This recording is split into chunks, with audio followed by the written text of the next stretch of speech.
పిల్లాజల్లలతోటి వృద్ధులతోటి అందరితోటి ఆనందంగా ఉంచుతున్నాను కదా. కానీ మీరు చేసే పాపాలే చాలా ఎక్కువైపోతున్నాయి రా బాలుడా.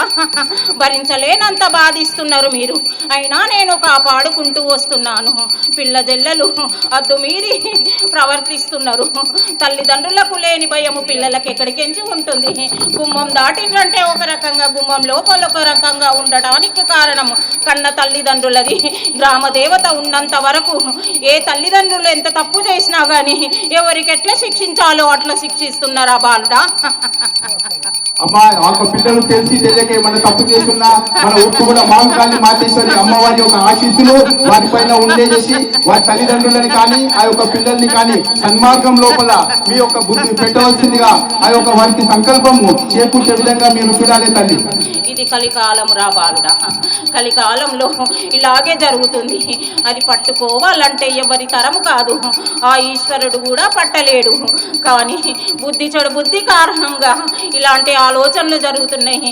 నన్ను ఇంత పూజలు చేసుకొని మీరు నన్ను ఇంత సంతోషపెట్టినందుకు మిమ్మల్ని నేను ఆనందంగా చూసే బాధ్యత నాది. ఇలాంటి బాధ రాకుండా ఎవరికి ఎట్లా శిక్షించాలో అట్లా శిక్షిస్తాను. ఎవరిని ఎక్కడ నొప్పించాలో అక్కడ నొప్పిస్తాను. ఎవరికి ఏడ కొంగు బంగారం చేయాలో అలా చేస్తాను రా బాలుడా. ఎవరికి ఏమి కాదు. మహమ్మారి వచ్చినా కానీ కాపాడే శక్తి ఉంది. దాన్ని ఇంతవరకు ఆపాలో అంతవరకు ఉంచేసి నేను పారదోలుతాను. ఎవరికి ఏ బాధ లేకుండా చూసే బాధ్యత నాది. నన్ను నమ్ముకున్న వారికి నేనెప్పుడు వెన్నంటి ఉండి నడుస్తాను రా బాలుడా. మా యొక్క కూడా ప్రజానికం అందరూ కూడా అమ్మ మాంకాళి అమ్మవారిని నమ్ముకొని తమ యొక్క జీవన ప్రయాణాన్ని సాగించడం జరుగుతుంది. ఏ ఒక్క కార్యక్రమం కూడా వారు మొదలు పెడితే పెళ్లి కానీ మరియు ఏ కార్యక్రమాలు కూడా మొదలు పెట్టినా కూడా అమ్మవారి యొక్క ఆశీస్సులు తీసుకొని ఆ యొక్క కార్యక్రమాలు చేయడం జరుగుతుంది. మీరు ఆజ్ఞాపించిన ప్రకారంగానే అమ్మవారికి నిత్య పూజ కైంకర్యాలు మరియు బోనాల ఉత్సవాలు మరియు దసరా శరన్నవరాత్రులని అత్యంత వైభవపేతంగా పూజా కార్యక్రమాలని వేద పండితుల ద్వారా నిర్వహించి అందరికీ కూడా సుఖ సంతోషాలు ఉండాలనే సంతోషంతో ఆ యొక్క పూజా కార్యక్రమాలు తెలియజేస్తున్నాం తల్లి. ఆనందమే, సంతోషమే. ప్రతి ఇంటి నుంచి బాధ లేని ఇల్లు లేదు. నన్ను తలుసుకోండి. నా దగ్గరికి వచ్చి పువ్వోపత్రి పెట్టి దండం పెట్టి మీ కోరికలు మీ బాధలన్నీ నాకు చెప్పుకోండి. చెప్పుకుంటే నేను వాళ్ళ వెంబడి ఉండి వాళ్ళ బాధలన్నీ కడతీర్చి వాళ్ళ కాపాడి వాళ్లకు అన్నం పెట్టేటంత శక్తినిస్తాను రా బాలుడా.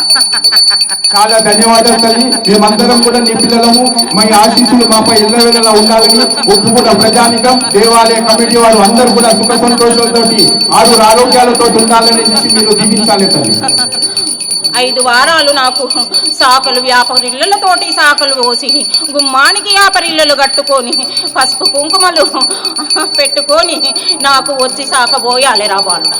ఎవరికి ఏ రోగరోష్టాలు రాకుండా చూసుకునే బాధ్యత నాది.